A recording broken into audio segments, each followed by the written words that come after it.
A short note before we start this episode of the Skadi podcast.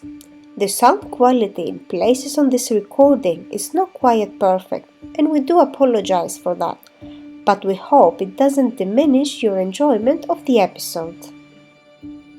The guest on today's episode of the Skadi podcast opened my eyes to a completely new perspective on investigations.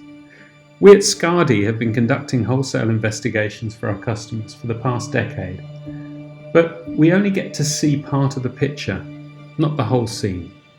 Our guest today, who is Niral Kalaria, the Chief Ethics Officer of DWS, was also formerly a head of investigations at a large international bank. And his perspective of how corporate investigations can drive organisational transformation is something that I hadn't considered, but as he explained it to me, it made an awful lot of sense. So I hope you enjoy this episode of the Skadi podcast and seeing investigations in a new light. Niral, welcome back to the Skadi podcast. And I think this is going to be possibly strange for the listeners because it's possible that this podcast goes out before the one that we recorded before, and that's the nature of podcasting, and we have that license to do this kind of stuff. But this really came about because when you left us last time, and we were then talking a bit more in the kind of post-recording session, and you started to open up on some of your thoughts about transformations, and I just thought, what a fantastic topic for a podcast in its own right. And I'm really pleased you've agreed to come back and talk with us. You're the only person, well, actually, not the only person. We've had other people who've survived the Skadi podcast twice, Okay. assuming you get through this episode. Sure. So thank you for coming back. It's great to see you. Well, thank you for having me back, and I'm glad I'm in esteemed company. At least one other person that survived 2 podcasts. So, yeah, delighted to be here. Happy to exchange thoughts as before. Looking forward to it. Well, let's get right into it, Niral. Tell us about, I think the first thing for everyone, and actually me included, is what is a transformation? Because obviously finance is an industry that has transformations on many levels, many different scales, over time, immediacy, etc. What is it? What's the best way to explain to everyone what a transformation is, in your view? Sure, and I'm happy to just maybe give some context as to why I'm the one exchanging these insights with you, Nick. I mean, over the last few roles that I've had within the financial service industry, currently I'm the Chief Ethics Officer of DWS Group, where we are trying to focus on what we call aspirational change, making a better corporate culture, enhancing our decision-making frameworks.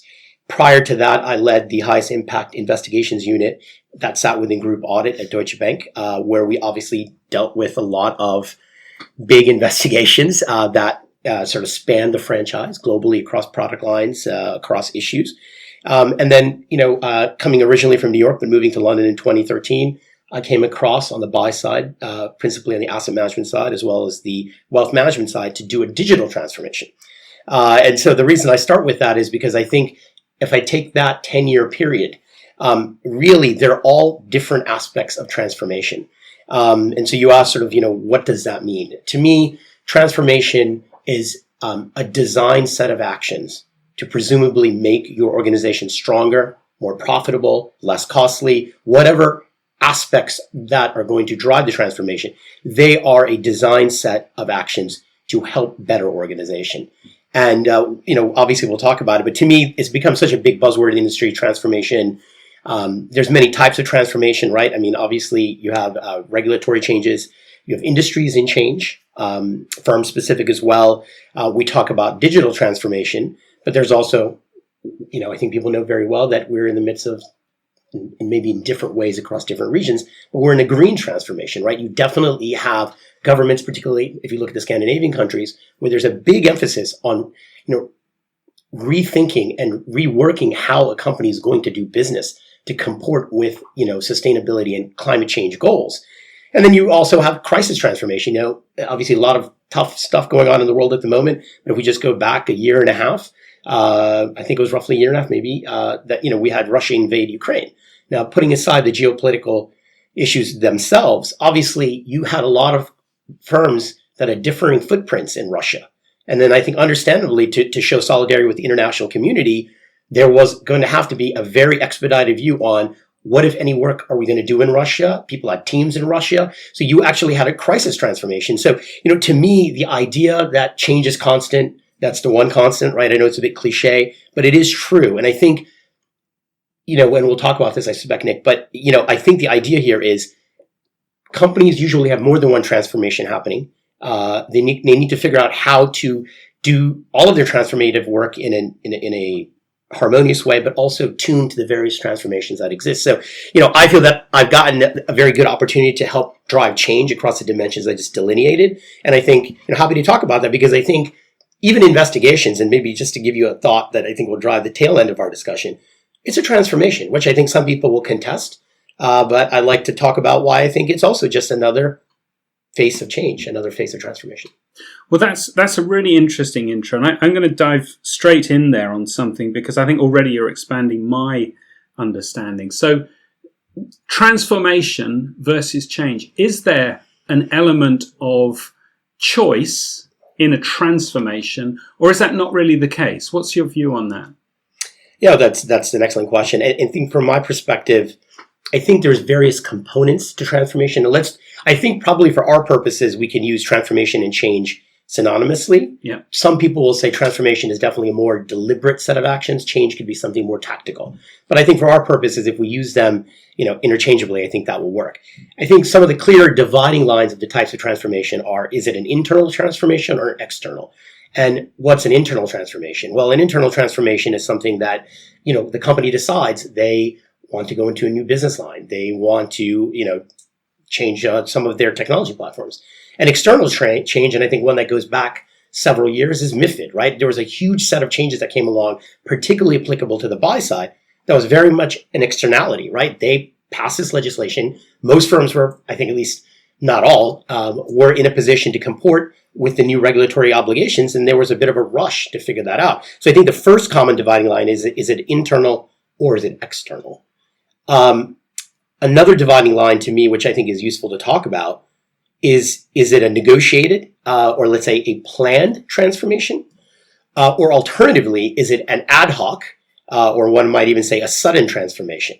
And again, I think people understand what we mean, but just to peel that back a little bit, to me, a planned transformation is something that usually, let's use a technology example. You're going to have a business case. You're going to think about where your weaknesses are and how you're going to mitigate those weaknesses by undertaking a new platform, a new technology toolkit, and you'll try to go through the SWOT analysis and you do all those things. A sudden transformation, we've already talked about it, is again, what is your exposure in any given country? But we use the example of Russia. So that, I think, is another thing. Have you thought about it, and are you going forward with sort of a level of deliberation, or are you kind of thrust into it? So a great one, thinking about thrust that we've all lived through, I can't think of a better example than COVID.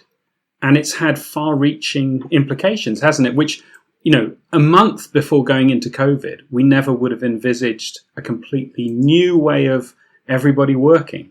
Yes. But that's happened. And so that's a kind of a reactive change, but it's kind of extended into a much more considered transformation, I guess. So I guess no transformation is the same, right? They're all different. Well, exactly. And I think things that, maybe the transformations that start sort of in one category could end up in another one, right? Right. You may undertake something that is a bit sudden, but you realize there's probably a strategic sort of set of goals and vision that you want to, roll out as part of that transformation. And, again, maybe it's my parlance, but, maybe for our purposes today, I think of change now topically across three dimensions, right? And I think it's important because sometimes they have their unique, let's say, upsides and downsides. So aspirational change and the work that I have done as the Chief Ethics Officer at DWS is, I think, to a degree aspirational, right? How do we make a stronger corporate culture? How do we optimize the workplace? To your example of COVID, we were working with a lot of people and across a lot of firms. This is work that's being done. I think that the world has moved on, right? I think in a post-COVID world, whether it's 4 days versus 5 days or 3 days, a clear component of remote working is here to stay across most industries. We obviously have things like CSR. We have, DE&I initiatives, all very important. But again, one can say it is aspirational. And I think, therefore, it typically has, I think, a combination of a positive lens to it. And it's a little bit, dare I say, voluntary. So you kind of do it as you can, right? The best firms, I think, are the ones that are going to see it. It isn't really voluntary. It's actually aspiration that you need to make into reality. So that's sort of, let's say, one line of thinking. The next one is the one that I call strategic change. And to me, that's the one that I think everybody typically means by transformation, right? New technology platforms, you change your roadmap of service providers, you engage on M&A activity, pick up different types of businesses that you might not have, you merge. I mean, we have the example, obviously, in the industry of UBS acquiring Credit Suisse. Well, that's two massive organizations coming together, but that's strategic change. And then mandated change, this is one that, again, we talked about a little bit. Well, is that not a mandated change in a way? Fair enough. Okay, that's true. I guess, and to your point, they overlap. But they overlap, right? There's a lot of overlap in this area, and that's what makes it so fascinating, I think. But carry on. I mean, no. That. Well, I think you've hit the nail on the head. I mean, that's exactly right. That's something that one can say interchangeably is a strategic change, but I think we'd all agree was a bit mandated, right? I think the different people have a slightly different view on that verbiage, perhaps. But and then mandated change we talked about, right? Regulatory scrutiny. Sometimes media activity, right? I think all the big firms know they're sometimes at the whim of journalists for good reason, sometimes bad reason. And that brings me to investigations because, again, this is where I think people respectfully may have a different view than me. But in my mind, an investigation is certainly something at scale. And not to diminish any of it, but we are not in this context talking about expense fraud or something like that. Again, clearly needs to be dealt with properly, so in no way diminishing that. But we're talking about things that are investigative efforts across things that have gone wrong in a business, things that have gone wrong across a controls framework. To me, if this isn't a transformation, you can say regulatory, you can say mandated, you can say external. Sometimes it's a whistleblower, so maybe it's internal. But to me, this is the one where when I've talked to people, it's been an interesting exchange as we're about to do here, because to me, investigations are effectively transformations as well. Of course, yeah. No, there are obviously far-reaching implications from each investigation that's undertaken. But that's also, again, this point about things being, in a state of flux as to the kind of transformation. There's also probably a bit of a state of a flux of when an investigation becomes a transformation. Or do you not see it like that? As a head of investigations, as soon as something hits your desk, are you thinking, change the world? No, not automatically. I think, look, you have to take everything case by case. I think your question is well stated. From my perspective, going back to the prior role when I led the investigations team, the scale of the investigation has to be discerned. And again, it's all very important. But again, are we talking about a here and now situation versus things that were way in the past? But again, that doesn't mean you don't investigate it. Are we talking about people? Are people involved? Or is it more principally a systems issue? So to me, from that perspective, you do have to start with a bit of an open slate around what are we learning. And I guess we'll talk about this, but maybe just to anticipate that discussion. But that also means investigations, like a transformation, has to be dynamic. I think, again, this is where people may disagree. An investigation is a living, breathing undertaking. Does the scope need to change? Do you need more people? Is it going to cost more? Is it going to take a lot longer to do? All of which may be the right or wrong answer. But the idea of an investigation being something that's, dare I say, a bit preordained or cookie cutter, and you do your work and you generate a report, that is the one thing I never saw an investigation as. The scope of impact will reveal itself as you do your work properly. But the idea that at the end of the day, it may well have seismic reverberations is something that we have to keep in mind. Yeah, right. Absolutely. So if we think about the kind of the sources that investigations can come from, and obviously Speak Up is a massive change that's going on, for good, I think, in the industry.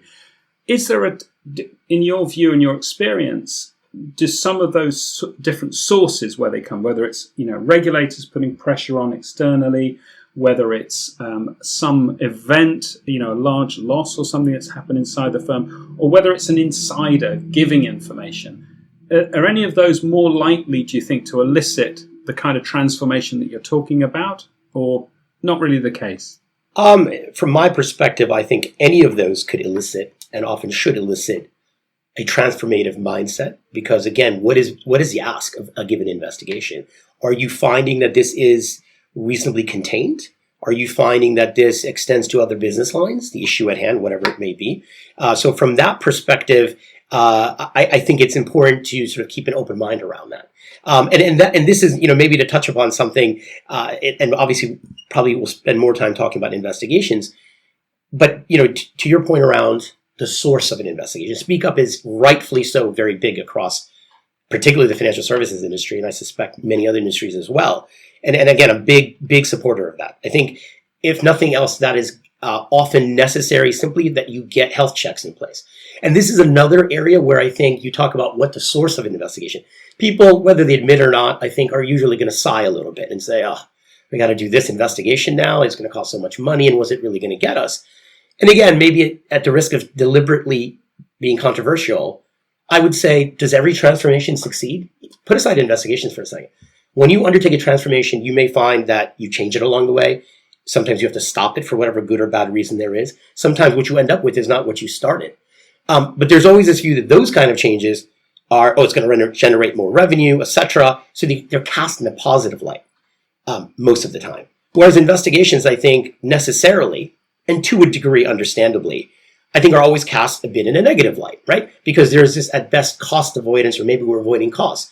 But from my end, again, investigations most always, maybe not in every single instance, I think are going to be beneficial, and that's for two reasons. You, of course, are going to potentially avoid costs. You will potentially avoid a recurrence of issues, but you're going to do health checks, right? You're going to see somebody complain. And in a good organization, right, every time somebody raises an issue, doesn't mean there should be something there. Then the Speak Up is not working. A Speak Up, in my mind, means people don't just keep raising issues. That's not what we mean. What we mean is that if people raise 10 issues in a given period of time, 3 will be effectively nothing to see here, 3 will be something to see here, and maybe 3 will be a lot to see here. But you have to have the 3 nothing to see here to really take home the view that you actually have an efficacious Speak Up culture. Right. And that sort of transcends into investigations more so. Yeah. No, I see. And I mean, it's interesting because, people talk about change. The talk of change is quite cheap. I mean, listen to any politician. They all advocate change. And yet, I think it's human nature to actually not like change. Mm-hmm. And certainly I, as a business owner, I'd love a lot more stability around the political environment, and so that I can work on my investments and so on. But I also know that we change our business for the good, a lot of the time. And hopefully we're doing those changes, because we choose to rather than we're forced to. Some we're forced to do. So where do you think that element sort of feeds in, that kind of human element, from the people that are not necessarily running the investigations, but if you like, the sponsors of investigations, the stakeholders? How does that dynamic really work? Yeah, no, that's an excellent question. And understandably, across all dimensions of transformation, I think there's going to be reluctance. People, like you said, more often than not, don't want too much change. They like their systems and their ways of working. And an investigation, perhaps even more so, one might say, can be disruptive in that regard. And so I think the start of tackling that problem is getting people to understand that there is a return on investigation, right? Which are the ROIs of the world that people talk about. Again, let's coin a term for today. I think there's an ROI, a return on investigation. People need to understand why you're doing it, what you're going to be doing. It is ultimately for the benefit of most all parties involved, unless I suppose you're a wrongdoer. And I think, getting people to understand that just like other transformations, there's unfamiliarity, there's going to be, some trepidation for the organization. It's going to take some time. It can't just be done in a weekend. I think getting people to take the same sort of views on the commonalities of investigations, that we're doing it for a good reason. We're going to try to be reasonably transparent. We're going to change as we go along, but ultimately we're all going to be better for it. I think that's important, and dare I say, that's the hardest part sometimes, because I think it's just, human nature to sort of, again, sigh when you think of things like corporate investigations. But I think as an investigation, having been an investigation head, that's a really fascinating dynamic, because I totally get that you are, your aspirations are good. You want to change the organization for good, but also coming into any investigation, I know from my own experience, you have limited information on where this is going. You don't know. And that's why I love that business. It's so fascinating, pulling on that string and finding out, where we do end up at the end of the process. So that must also be quite hard in a way. Or how do you manage that dynamic of, you don't know where you're going with this, but obviously you're hoping everyone's, backing you and agreeing with it. And where's the point when you start to see the change in your mind's eye? And I know this is a bit of a generalization, but is there a point in the process when you're talking to those stakeholders above where you're thinking, right, I need to start preparing the way, if you like, because I feel there's a change coming out of this, out of the work we're doing. Right. Is that the kind of thing? Yeah, let me take a crack at giving my thoughts on that. I think there's a couple of requirements, a couple of key ingredients, shall we say, right? First is that you start, sort of let's say in a philosophical sense, with a blank sheet of paper. There should be no, sort of preordained views or prejudices that you bring into it. And people need to understand that that's how you'll operate. So that's sort of one aspect. The second aspect is around having a repeatable process. And we can talk about this down the road during the podcast. I think that's also important. You have to understand how you're going to do it and what processes will be employed and how you'll have built-in balance and checks to make sure that even the investigators are doing the right thing, because that should be welcomed by any good investigator. Nobody's beyond reproach. And then I think there has to be an understanding, whether it's conflicts of interest or things of that nature, it's a story that's told in chapters. And sometimes you just have to wait for the next chapter to be published and then read it. You may not always get the preview, right? So I think those are the 4 or 5 elements, right? Which I suspect you could apply to any transformation. But I think the idea of having sort of an objective start and finish, reassuring people that there will be a demonstrable, process that can be checked, pressure checked, and you'll be able to use it in the same way across investigations, and that you will reveal it without too much delay. But again, in a structured way, I think those are the key ingredients to getting people on board. Does that mean that you will succeed every time? No, but I think if you use those as the minimum elements, I think you have a pretty good shot. Right. And how does it work? You've got tons of experience of this, having handled some of the biggest investigations during what was a very big period of change for an organization. Mm-hmm. And I think anyone can recognize that, what happened within Deutsche Bank over the previous decade has been, without question, a big transformation of that organization. Is it all on the shoulders of the head of investigations, or are there people naturally around you that you are, likely to want to bring along for the journey that, naturally assist in any kind of transformation that you would be bringing about? Yeah, no, absolutely. Let's just start with a phrase: team sport, right? An investigation is by necessity probably the biggest team sport you can have. Now, that doesn't mean you involve everybody and tell everybody what you're doing, because it's confidential. It's a confidential undertaking. But my point simply is that there's never going to be the 1 or 2 people that can do it themselves. Now, even if you have somebody who is trained like I'm originally as a lawyer and an enforcement attorney, versus you have somebody that's maybe done work in compliance or maybe done work in finance, you're going to find that you're going to need all kinds of SMEs across, people that have done the relevant product work, have had those client interfaces, if that's what the subject of the investigation is. There can be a lot of internal technicalities around systems and finance flows and things like that, and you're going to need the right people to do that. Because I think it's self-evident that that's the only way we'll probably get to the best and right answer. But second, it should then reassure the stakeholders and the broader organization that you are going to do this in a transparent, objective, and effective way, because you've gotten resourced with these right people that bring their expertise into the discussion. You can pressure test your ideas and your theories on what did or didn't happen, what went wrong or didn't go wrong. And I think that is absolutely quintessential. And for me, that was, I could go so far as to say that was one of the most fun aspects that I had of running investigations, if anybody's ever said that before, which is, getting the right people involved to really siphon off their knowledge and then manifest it in a sort of an understandable way and use to peel back the onion and see what really happened. To me, that was one of the most intellectually interesting parts of the job. So, yeah. So that really tools you up, I think, for making your case, because you're coming from such a position of extensive and in-depth knowledge to really help you. But aside of the actual, the team and the team that you're overseeing, Mm-hmm. I'm also wondering about the people around the organization that you maybe, go to socialize, to help, bring along on the journey, or maybe it's not even you're bringing them. They're just naturally going to gravitate to the kind of change that you're advocating. Are there those kind of people around? I think they are, and I think what I had done as we went through the investigative sort of team building journey when I had that role was I think you need to establish certain regular touch points within the senior group of any organization, which is to say, whether it's the head of compliance, head of AFC, head of business lines, various members of the management board of any given organization, giving them periodic updates and opening the curtain into the kinds of work you're doing, and to the extent it is appropriate to share, assuming they're not conflicted, assuming it didn't directly relate to their business purview, because then again, that could be a conflict of a different sort.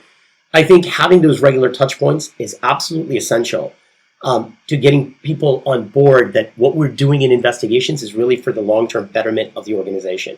So I think that's sort of first point around having that regular touch point.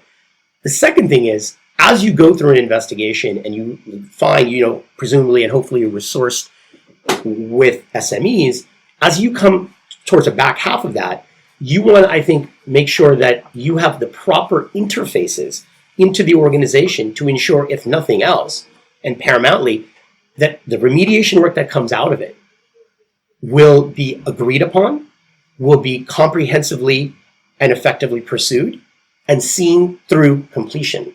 Because that's the other thing of this, right? What's the return on investigation? Sure, if they're bad doers, you would want to take proper sanction there. If you need to let the regulators know, you need to tell them that too. But intrinsically for the organization, what are the changes that you're going to need to do to make sure that you avoid this problem again, you really fix things properly? Well, that part is definitely a team sport, and you're going to have defined interfaces, and we can talk about that if you'd like, but that to me is also important, because otherwise, oftentimes you go through an investigation, you generally figure out what has happened and why. You might even make some regulatory reporting, of course you should, but at the same time, you don't necessarily get the maximum benefit of having done all that work. The issues that we found in Division X, do they apply in Division Y? The issues that we found in Region X, do they apply in Region Y? If not, why? If so, then how are we going to fix them? And sometimes you need different ways of changing. Are you going to incorporate the controls group? To what extent are you going to involve the first line? Importantly, how is audit going to have a role? What role are they going to do to help assess the need for remediation and help see it through completion? So that's another aspect of, let's call it the team sport nature of investigations. So you touched on a really interesting thing, I think, is that it seems to me that there's a bit of a journey and a bit of an investment as well in getting people to understand where this is going. And I think we both know that finance is an industry of turnover in terms of people. People get taken to other roles, other jobs. How does that affect the process, or is that not really a challenge? You don't find that you've kind of been investing time, bringing a certain group of people along, and then they've gone to JP Morgan, or they've gone to start a hedge fund, or they've gone to become a politician. Think about what Goldman was putting all kinds of people into the US government. Small world for certain people, but agreed. Look, in my experience, that at times was within a given investigation, potentially a challenge, that there was a loss of institutional knowledge. But again, right, and apologies if I'm belaboring the point here, but I think it's important to underscore, that's why when you do the entire investigative effort as a team sport from start to finish, and you document things properly, you actually have remediation plans that can later be looked at, I think you then limit the loss arising from somebody being sort of a key stakeholder. You will have then ingrained some level of institutional knowledge arising from an investigation, and therefore, I think help address that point. So I didn't come across it as sort of an existential problem. I thought it was a tactical problem. But the more we, I think, rolled out a living, breathing investigative model, I think down the road, presumably, would mitigate that. So I do have a question about how on earth does someone step off that investigation merry-go-round at a large institution? Because there can't be, or maybe there is, a natural point at which, all the investigations are done, I can stop now. Right. How does that work? How did you escape? Yeah, but that's one phraseology. Look, there's a couple of things. I mean, obviously, we're keeping it light here for the time being, but I do think, it is a stressful role, right? At a big financial services firm undergoing a lot of seismic change, running the investigations group is stressful. I loved it. It was massively intellectually challenging. I got to know so much of the engine room of a gigantic financial services enterprise. But at the same time, I felt that over 5 years, and my team I helped create the team, and we ended up, running through about 65 investigations, of which 50 we completed. Again, different sizes, some quite big, some mediums, some small. All I think in the end useful and important. So I think part of it is I've done it for 5 years. My wife would tell you that I have a sort of a mental cycle of 3 to 5 years for most things. And then she was just counting down until I would say, I want to do something else. So that's a second reason. The third reason, I think, is just saying, okay, how can I leverage what I've learned? I spent probably half of my time on the buy side, or a little more than half of my career on the buy side. So, going over to DWS, the asset management franchise, and working in sort of what I call more aspirational change, it was really to say, hey, how can we make a stronger culture? How can we make better decision-making frameworks to, in some ways, take the learning and limit the number of investigations? And the last thing I'll say is, so that's kind of, let's say, the way I left what otherwise was, I thought, just such an inspiring, challenging, and rewarding job across various dimensions. From my perspective, somebody else can take that role and hopefully continue to do good work. If you created it the right way, if you have a repeatable process, if you have an understood ways of working in investigations, then your pride of authorship should be limited, right? I think presumably the next capable person that comes along, or next group of people that comes along, presumably will provide with the provision that there's continuing top of the house sponsorship. I think that's something that you could repeat again. So presumably, and I have every confidence that it would have continued in the same vein. Well, I think you've given a very good answer to the why and the how there. So that was very helpful. So I think just looking at transformations in the broader context, Niral, and you've outlined that investigations are really probably some of the most challenging transformations. What are some of the the short-term impacts that have kind of in the immediacy of an investigation, rather than the kind of longer-term impacts? What are the short-term ones that you have to kind of handle and manage? Yeah, so look, again, using an analogy to keep it entertaining. Look, I think it's a little bit like going to the dentist, right? And in some cases, depending on the scale of an investigation, it's not just a cleaning, it's like a root canal, right? It's in the short term, it's painful, right? I mean, the idea that you're undertaking an investigation, you're going to have issues around staff morale because people are like, oh, geez, we're in the negative space again. You're going to have organizational distraction. You have to bring in SMEs that otherwise are doing things presumably and quite busy otherwise. You're going to have external impacts, right? I mean, there's going to be sometimes, presumably not all the time, there's going to be media activity, right? Something gets leaked, which I think a lot of firms have to separately deal with. The public perceptions that arise from this media coverage of certainly big investigations. And then look, there's regulatory action, ultimately regulatory fines, and one can even say share price for publicly traded companies, right? So I think there are short-term impacts, both internal and external, that are, if we're all honest, going to be more negative than they're going to be positive. I mean, nobody's going to cheer on an organization because they have to take on a big investigation. That's just the reality. But for those that are not myopic, or just myopic, and look at the long term, right, and are a bit more far-sighted, then the upside is far greater than the downsides, right? The long term around having better controls, being better at detecting risk, importantly, avoiding recurrence of issues, because there's nothing worse than that, as far as I'm concerned. And really, hopefully, if you go about it the right way, around tone at the top, letting people know that the work that the investigations group is doing is not fake news, it's real news, it's important, making sure that the attitudes around whether it's a current event or a past event, look, it's all very important. Getting people to understand that consequence management is a necessary function within an organization. You're going to have to take varying levels of sanction if there is bad actors or not good actors, you could even say, making sure that those consequence management frameworks are egalitarian, transparent, commensurate. I think those are the kind of things in the long term, if people really understand that mantra, and it is lived and, they breathe and live this at the top of the house.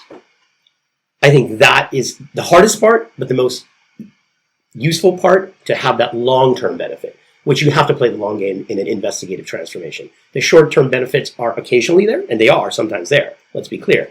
But far more is going to be long-term benefits, and you're going to have to do it and believe in your organization and the people undertaking the investigation to get you to those long-term benefits. I mean, looking at the whole kind of, the framework of how institutions have been punished over the last decade or 15 years. And obviously we've seen the size of fines, balloon to actually, they're absolutely meaningful. When Damien and I started in our career, and I'm sure you did, I recall the size of fines were it was ridiculous. Yeah. It was $1 million, it was 100,000, it's whatever it was. It was nuisance value. These are big numbers now, but there is I do read in the final notices that such and such came forward and they settled early and they, cooperated, their fine was reduced, etc. What things can, the regulators do, in your view? Is there anything more they could be doing than they are that might support investigations and the perception of investigations through organizations?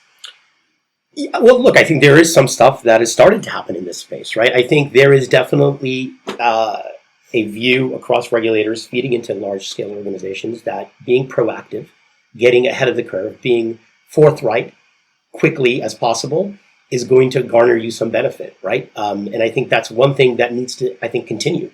I think people and organizations need to understand that in the end, the truth should come out and usually does. So to get ahead of it and work with regulators in a collaborative sense, if that's the right word, some people may disagree with it, I think is one of the things that's happening that needs to continue to happen. So that's point one. Point two, again, you could have hours of discussion on whistleblowing, right? But to me, at the end of the day, there are going to be instances where whistleblowing is pernicious, somebody's doing it for some other reason. But I think the bigger problem still is there needs to be more speak up, not less. So I think respectfully, if somebody has a different view, they can have it. I will tell you, specious whistleblowing is not beneficial to anybody, and nor would I ever condone or advocate for it. But proper whistleblowing is when people across the first, second, and third line have risk ownership and accountability and say, hey, I don't know if this is a problem, but it might be, and they raise their hand. That's something that I think the regulators have continued to spearhead, which I think has been important, because let's face it, it might not have played the way it did otherwise. Now, of course, in some countries we have bounties that are paid, and we can also discuss how good or bad that is. I personally think on balance they tend to be good, because once again, I think having the proper speak up culture, which I think across industries and certainly in financial services, we're headed there. I don't think we're quite there yet, just because of imbalances of power, and there's again 1,000 things we can talk about. So that's the second thing, right? I think the idea of advocating for whistleblowing and saying whether it ultimately proves to be something or not, that's something you should take seriously, is what the regulators are doing. And I think the financial services firms are evolving as a result. So those are the two things that come to my mind, in that regard. I mean, the whistleblowing, we were reading only this morning, I guess this will help people kind of put a context around the date of when this is recorded, but we were reading this morning about the HS2 construction and the treatment, it would seem, of whistleblowers in that situation has been absolutely disgraceful, with people removed, closed down, dismissed. Also people that were seen talking with the whistleblowers, like going to lunch, then further they were dismissed, and so on and so forth. There's still, I'm not saying HS2, that's not the finance industry, but my perception is still there is a bit of a way to go on how whistleblowing is seen, how it's perceived in the industry. What can be done to support that, do you think? Yeah, so I think, and I think we are in a better place than 5 years ago in financial services, and I'm not speaking to every single firm, but I think on balance, speak up is definitely more a visible undertaking. But I think, at least, and I'm biased from having been on the investigation side, so maybe I answer the question from that, lens, is I think if you have an investigative framework, and maybe it's to scale depending on the size of an organization, you could even outsource it in certain circumstances. If you maintain a robust, properly resourced framework that is technologically equipped, brings in SMEs that they need to, and people see this in action, right? I mean, you're not going to tell them every nitty-gritty thing that comes out of an investigation, so let's be clear, that's not what I mean. But if there is confidence and faith that the organization undertakes these things seriously, does it in the right way, has an appropriate investigative framework with repeatable processes that you get outcomes that are tangible and really prove to the benefit of the organization, and this is interconnected across the business lines and product lines, I think that is the one thing not only should a firm do, but I think you have to do, because otherwise you're going to just perennially run into issues. So again, that's a little biased from my side in answering your question that way, but I do think that's one thing that can happen. And if you do that, then I think some of the corollary issues that you touched upon on whistleblowing and proper treatment, I think they get mitigated too, because I think people know who to go to, where to go, when to go, how it will play out when they do go, and what the rules of engagement are, so people, even if it's not deliberate, inadvertently don't interact in an inappropriate with whistleblowers. But that all comes down to the core discussion we've kind of had. In investigations and transformation, you need to have the proper mission, you need to have proper processes, proper technology, the right talent, and importantly, the right tone from the top in governance. If you keep doing that and repeating it over time, you're definitely going to be better off than not, and hopefully get to a point where you have a manageable book of investigations, because any good big organization is going to always have investigations at any given point. If you didn't, I'd be skeptical. I don't think you should be awash in investigations either. But I think that's the other thing. There is going to be a book of work in investigations for a big firm. And if people don't see that, then I think they're a bit mistaken. It shouldn't be overwhelming, and it shouldn't be minuscule. It should be size appropriate, and it should be done in the right way. So I think, Niral, you've really given us a great run through of all. What do you see as the future of investigative transformations as you see them? A couple of things come to mind. One is definitely technology. I mean, this is true for everything, right? But I mean, let's spend a minute on it. With the rise of AI, better technology tools in how one evaluates documentary evidence, emails. I think using that and spending the money required for that is going to be absolutely critical, right? Because I think you're going to get to better outcomes faster. So that's one thing that comes to mind, which is I think this is not a, I'm trying to be funny here. It's not the unit you put in the basement with low lighting, right? I mean, this is something that you don't have to put them on the top floor either, but you need to make sure that they're, interconnected to the organization. They have the right technology. I think that's going to be one essential part of it, in my mind, is using technology. The second thing I will say is that you also need to think of investigations across the lenses of reactive investigations and proactive or preemptive investigations, where you're using AI and technology to uncover problems in real time or ahead of time before the blow-up occurs. I think that's the other thing. The other evolution is not only just having the right resourcing and technology, but potentially, to the degree plausible for a given organization, realize that, getting ahead of it, we're not talking about creating a police state. It's just there are preemptive things you can do, and I think people do that. I think you have trade surveillance and things of that nature, and people's emails are being surveilled. I think that's necessary. But again, how do you detect certain things before they become real problems? And that's the way forward in I think the investigations industry at large. Well, I think that's a very, very exciting and interesting outlook. I think, Niral, just in finishing, one thing I'm really, you've absolutely lived this journey, and we're always wiser after the fact. There will be people on here listening, I would think, that are considering taking a role as a head of investigations. Have you got a few pieces of advice to them? What would you do? What would you advise them to do right now in looking at that role? You can't say don't do it. I would never say that. No, look, I think what I would say is this, right? It's going to require a strong spine. Forget about which organization. You're operating by design in a space that is viewed, and understandably so, maybe not rightly so, as the negative space. So have a strong spine, okay? Number one. Number two, whatever you know is not enough. Just go in knowing that you will be incomplete in your knowledge base, and go in knowing how will I resource or get access to resources that will allow me to do this in a thorough and effective manner. Make sure you don't have too narrow a view of what that resourcing map looks like. It isn't just, and I get to say this because I'm a lawyer, it's not just lawyers. Okay, it's not just compliance folks. It's everything. You're going to need everything depending on the scale of your investigations. And the last thing I would say is understand your landscape. What is your reporting line? Do you feel that you are going to be empowered? And do you feel that you will be sufficiently independent in how you're able to advance the views and the outcomes of an investigation?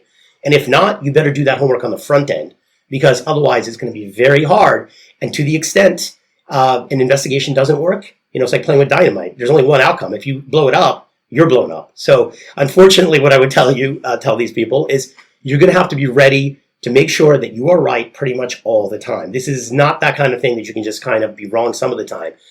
You have to pressure test everything you do. Make sure you surround yourself by people that are smart, capable, have different skill sets than you, and actually are empowered to question you. So those are the 4 or 5 things that come to mind. Niral, I just want to thank you, because I don't know how anyone in the financial industry, as broadly as this, would be able to sit down and get such a unique first-hand insight into what is one of the most critical but exciting and transformative roles, I now realise, within the financial industry. Thank you so much.